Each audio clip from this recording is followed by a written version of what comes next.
I went to bed late last night, and I could not sleep at all. Then again, after last night's episode of America's Got Talent, The Champions, how could I sleep? I mean, I would need a lot longer than, 15 minutes or however long it takes me to, do these videos just to talk about everything. But obviously I can't do that because if what happened on Sunday is any indication, I don't really have the greatest storage capacity for my phone. So I'm just going to have to do this as it is. With that said, holy cow, last night was incredible. Don't read too much into what I just said there. I mean,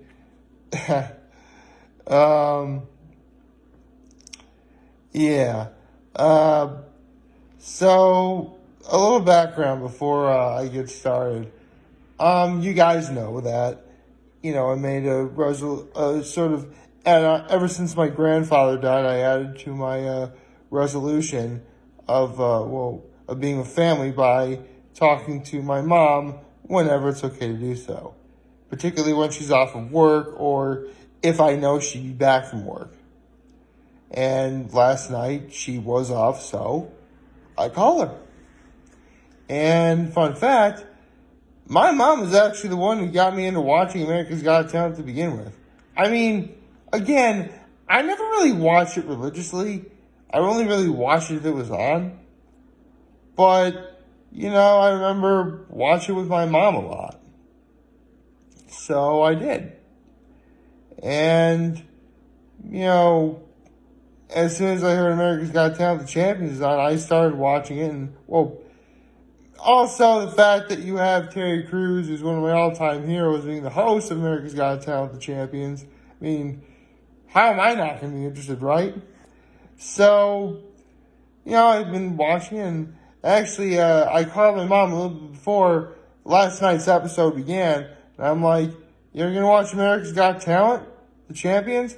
And she's like, is it on? I'm like, yeah, it's on. All the best acts from all over the world are going to be performing tonight in the finals. And I'll actually get into what happened, because I actually caught it twice. The first time was before the show. Second time was after the show because, come on. All those great acts, we had to talk about it. So, speaking of those great acts, how about we begin with the first act of the night, Alexa Lauenberger. Actually, before I begin, I'm actually looking up right now. Apparently, there was supposed to be 11 acts, but dude, I only saw 10 of them, which is good. 10 acts was all you need. It was good. So, maybe there was supposed to be a wild card. I don't know. It was weird. The last year they had 12 acts in the finals. I forget how they were able to, manipulate it so you could fit 12 in the span of an hour. Well, actually, you'd have one every, 10-minute time slot. But here it worked. So I'm not remotely upset. And the best part is I'm looking up, they actually have the order in which they performed. So I'll be able to talk about in greater detail as to who won first. And starting with the first act of the evening, which was Alexa Lauenberger, a.k.a. Puppies! There was lots of puppies. I will say, honestly, before I continue, I should really say pretty much every single one of these acts is guaranteed to win. I really could not see either one of them, not winning. Every single one has, the best possible chance of, winning. Honestly, it's up to the super fans, which, they'll probably pick, one of the American acts which I'll get into a little bit as we go on. But Alexa Laumberger from Germany is Dog Tricks Act. Did a couple of new tracks, did a couple of old ones. A little bit of disorganization, but you'd have to really be on the ball in order to notice anything that hair's sticking out there. You have to really notice anything to be truly bad or anything. So overall, it was very good. I liked it. And the second act of the night was Duo Transcend. Second duo, a trapeze duo. Why not? Right. So I'm just saying this right now. If I really was to be nailed down and pinned down and listen, we're not gonna let you go unless you pick a winner. I really don't know if I could pick a winner, which means I'd probably be trapped forever, which is kind of creepy. But with that said, that was probably the sexiest thing I'd ever seen in my life, what Duo Transcend did. I am not even kidding. Yes, I actually used the word sexy in one of these videos. You can probably count on your hand the number of times I've used that word, but I've used it. And yeah, I mean, I was this close to being like, this is a family program. What's going on here? So, yes, Duo Transcend. I loved that act. Well, I loved a lot of these acts, really. But, I mean, Duo Transcend, that was just like, some of those things that you're showing on there, I don't think children are allowed to watch. I mean, I know it's 8 going on 9 o'clock at night, and for the most part, children are going to bed. But there's always going to be those that are actually awake at this time, so you're kind of pushing the envelope there. I'm letting you know right now. Okay, so third act was Angelina Jordan, the singer. And one thing that she did, and what Tyler Butler Figueroa did, who I'll get into a little bit later, this is the finals. Their act is supposed to be the best they could ever hope to do. It is you would think it'd be big and bold and grandiose and all sorts of backup singers, but no.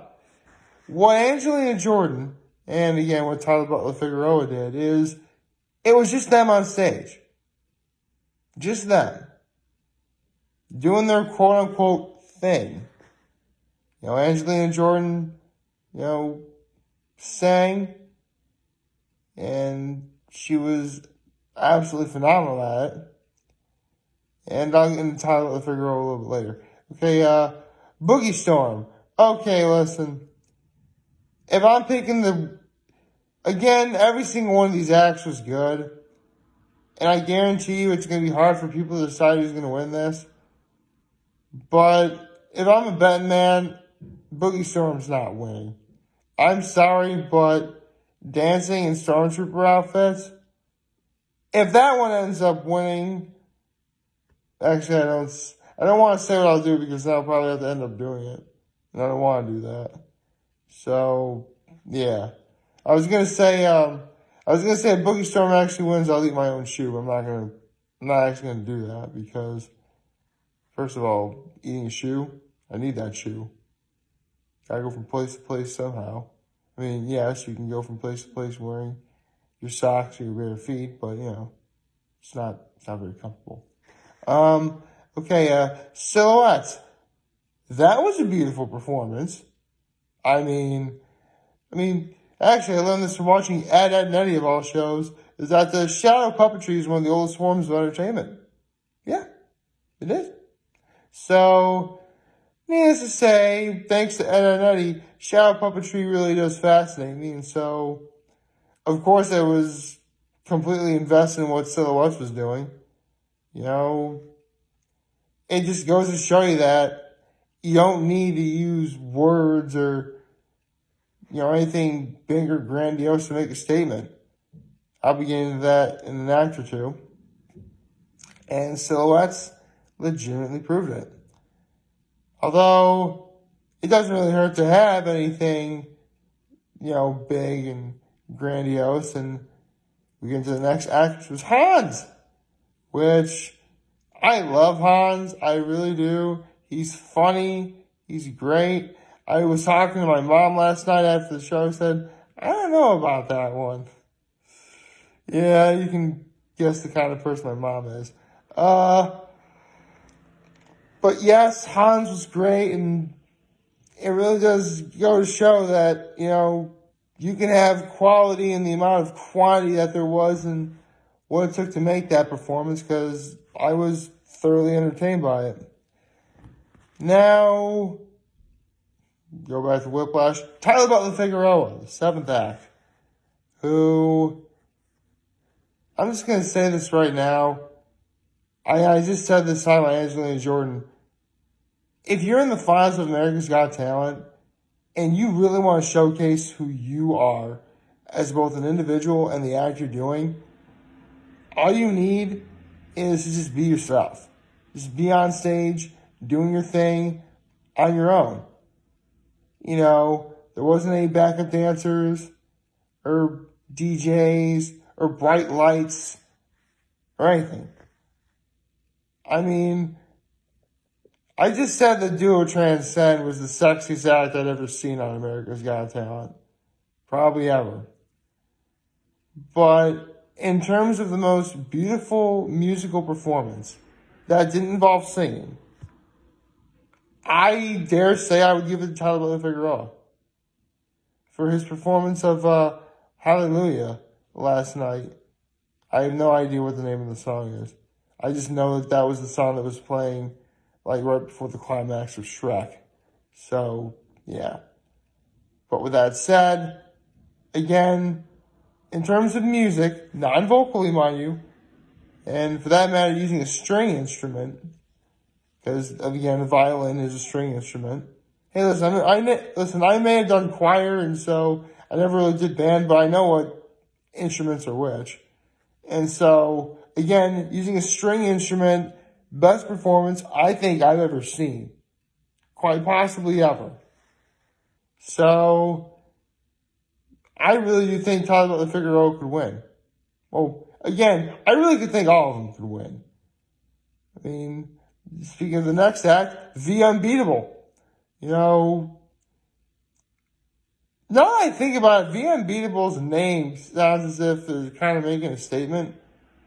Which, after what they did last night involving that bicycle, I would think so. So, yes, they were, I don't know if they'll beat everyone in the competition, but they're definitely unbeatable in the way of giving good performances. So, I'm certainly not going to complain. And now, let's see, Marcelino Pomoy, the singer from the Philippines who won Philippines Got Talent and has one of the greatest ranges of singing I've ever seen. And he is, he's listed as a falsetto singer, which, falsetto is when you sound like this when you sing. So, yeah. And he nailed it. I mean, growing up, I will admit, it took a really long time for my voice to actually deepen the way it is now. And needless to say, I was made fun of a lot for it. So whenever I see, actually, it's actually one of the reasons why, voiceover really does appeal to me. Because, whenever I see anyone's voice be, recognized or praised, whether it's for singing, voiceover acting, or whatever, I just can't help but smile for them. It's actually one of the reasons why I want to be a voiceover actor myself. And anyway, Now, the final act, the Sando Trio Russian Bar. Personally, with the fact it was trio, should be the third act. Again, the trapeze duo was second, but whatever. So, Fire and Spikes. Fire and Spikes. I'm going to keep iterating that because, yeah, that was crazy. Holy cow. This is the way to end the night, folks. Again, Sando Trio Russian Bar. Legitimately made it hard for everyone to vote for who's going to win. So, after the episode was over, I talked to my mom again, and she immediately knew what I was going to call her for. She's like, what'd you think? I'm like, yeah, great show, huh? She's like, yes, thank you. I'm glad you told me it was on. When are they showing when are they showing the results? I'm like, next week. I'm like, what? She's like, what? Yeah. We gotta wait till next week before they show the finals results. But in the end, this is a great way to end things off. It was. Like, honestly, I know why they're doing an episode next week instead of just revealing who won outright, last night. And that's because they want to buy more time before they start up the new season of The Voice. Which, I like The Voice. I mean, again, I really only watch because of the auditions. But, I'll probably do a few videos on them. Why not? Should be interesting anyway. Other than that, not to drag on for the day because I am super duper tired. Happy Tuesday, everyone. Like, favorite, share, hit that subscribe button, follow me on the social media platforms, turn on those notifications on YouTube. I am very happy I made this video for all of you guys to watch and enjoy for today. And hopefully you all have a wonderful, wonderful Tuesday. And remember, if you want to talk to channel, listen to me here, to London here. I'll always have your back. Take care. Make good choices. See ya.